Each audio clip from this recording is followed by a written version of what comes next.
کیا قرآن مجید عربی گرامر کے مطابق نہیں ہے؟ یہ بات کس حد تک درست ہے؟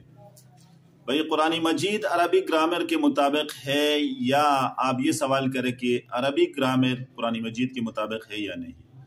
قرآن مجید اللہ تعالیٰ کا کلام ہے، وہ انسان کے بنائے ہوئے قوانین اور قواعد کا محتاج نہیں ہے، ان کا تابع نہیں ہے۔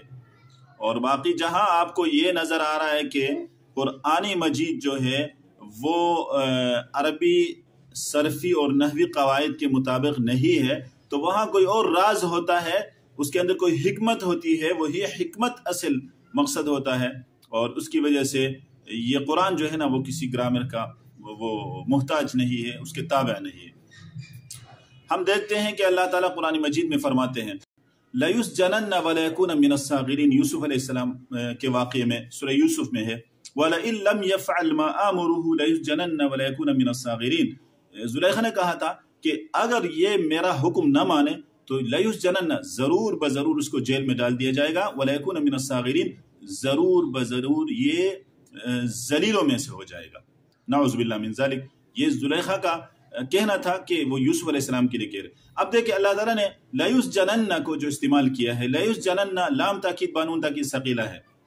وہ صحیح ہے گرامیٹیکلی، لیکن وَلَيَكُونَ مِنَ الصَّاغِرِينَ، یہ نون لام تاکید بانون تاکید خفیفہ ہے، وَلَيَكُونَ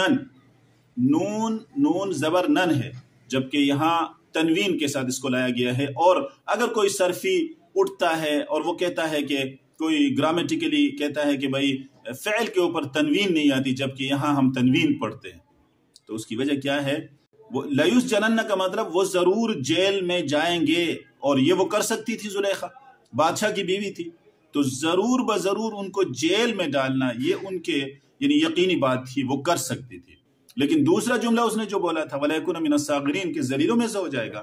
یہ ان کی بس کی بات نہیں تھی، کیونکہ وہ یوسف علیہ السلام وہ سچے نبی تھے، وہ ایک عظیم ہستی تھی، اللہ تعالیٰ نے ان کو مزید رفعت عطا کرنا تھا، مزید بلندی اس کو عطا کرنا تھا، عزت عطا کرنی تھی، تو لہٰذا اللہ تعالیٰ نے اسی چیز کو اپنے کلام کے اندر جو بیان کیا تو فرمایا کہ وہ تو یقینی بات ہے، لیکن جس طرح دوسرا مقصد کہ یوسف علیہ السلام کو ذلیل کرنے کی جو انہوں نے یقینی بات کی ہے وہ یقینی نہیں ہے، جس طرح یہ بات ناقص ہے، مکمل نہیں ہو سکتی، اسی طرح اللہ تعالیٰ نے اس کے لیے جو لفظ استعمال کیا وَلَيَكُونَنَّ، اس صیغے کو بھی اللہ تعالیٰ نے ناقص لایا، اس کو بھی مکمل لے کے نہیں آیا، تو ہم بھی اسی طرح پڑھتے ہیں وَلَيَكُونَنَّ۔ اب اگر کوئی گرامیٹیکلی بولے کہ بھائی تنوین کیوں آئی ہے، وہ تو رموز ہوتے ہیں قرآن مجید کے، یہی وہ چیزیں تھی جنہوں نے انسانوں کو جو ہے عاجز کر دیا تھا، وہ یہ کہنے پر مجبور تھے کہ یہ انسان کا کلام نہیں ہے۔